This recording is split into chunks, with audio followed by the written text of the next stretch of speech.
For those of you, just a little bit of history of the Journal. The Journal was created by the idea of Metro Grislow and some Toronto rheumatologists who had the foresight and money to invest, and they invested in the Journal.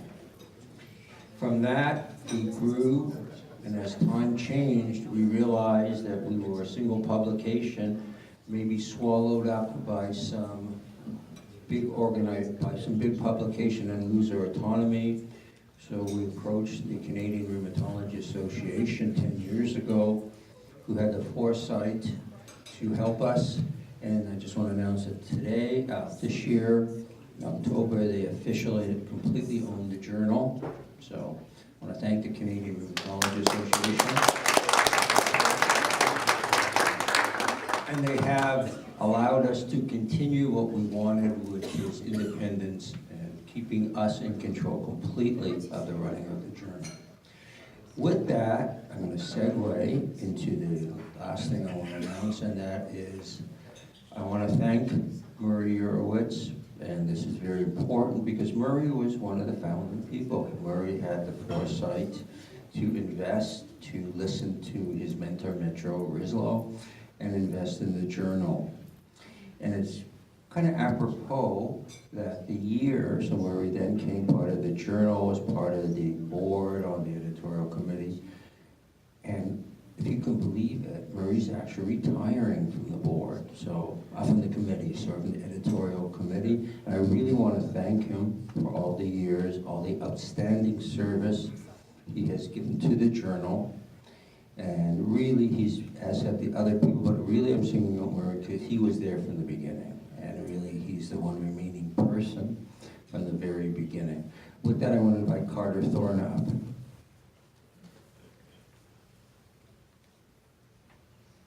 My name is Carter Thorne, a rheumatologist in Newmarket, Ontario, member of the board of directors of the Journal of Rheumatology, and probably one of the few people, or some of the people that knew Metro Grislow, and he was the fellow that caused me to join rheumatology, and it was in 76, I believe, 1976, when Padlar was done in Toronto, and Metro was the guy there. And I've had an opportunity to grow with Journal of Rheumatology in terms of publication and participation, but also, and more recently, in my role with the Canadian Rheumatology Association, through the leadership of Arthur Bookman over here, who was his idea as well to accept this as a strategy, to allow us to emphasize our role as the CRA as being experts in rheumatology and sharing our information, not only in Canada but around the world. So the Journal of Rheumatology is not considered a Canadian journal but an international journal.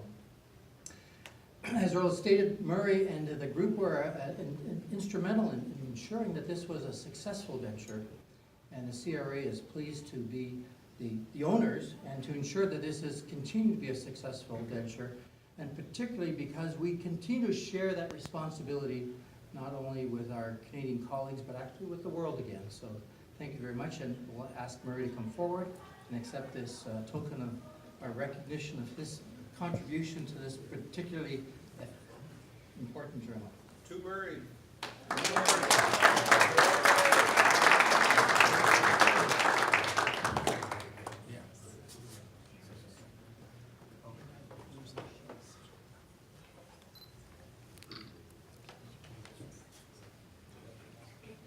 One more thing.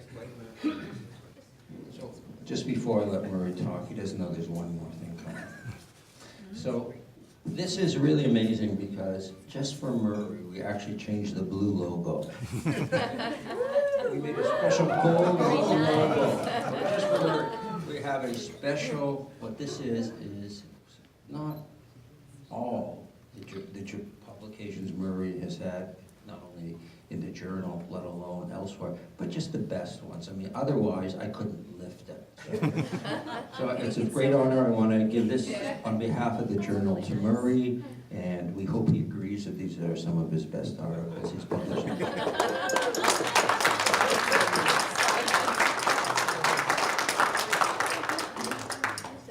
So thank you very much. This is really a great honor for me.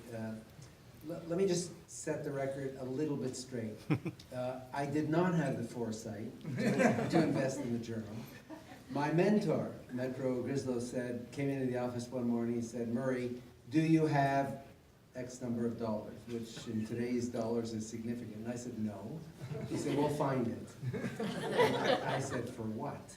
And then he began to explain the whole concept of the journal. And not only did he explain the concept, he came in with a markup with the blue as what the journal should look like. And he said, "You're going to be an investor in this journal and instrumental in working for it." And for the younger people in the crowd, your mentors obviously often have great foresight, so pay attention to them. So I was very lucky to say whatever you say, Metro. And I did, and here we are today. It's really a remarkable success. Let me tell you, it's interesting, when Met announced he was about to launch this, he got notes from the editor, the important people at A&R and at that time, and from the Annals of Rheumatic Disease saying, "What do we need another journal for in rheumatology? What are you doing?" And he had the great foresight to say, no, we need more than one more journal, and you know how many there are today. So he was absolutely right. And so he was, in fact, the pioneer. So when we're talking about the originators of the journal, he's really the inspiration. So to follow in his footsteps and that legacy is really an honor. And then I can tell you that the next major issue, of course, is succession. How are we going to ensure that this is going to succeed? And when the CRA, and it was Arthur who really stepped forward, who said, "We will put this in a secure place forever." And there were negotiations. We talked about how that could possibly be done. And I'm absolutely delighted that it is done. It's 10 years now, right, since those negotiations. And I feel very confident now, and feel that maybe I can step down, because I think things are really in very good hands, and I'm really optimistic about the future. So thank you all very much. It's been a great honor.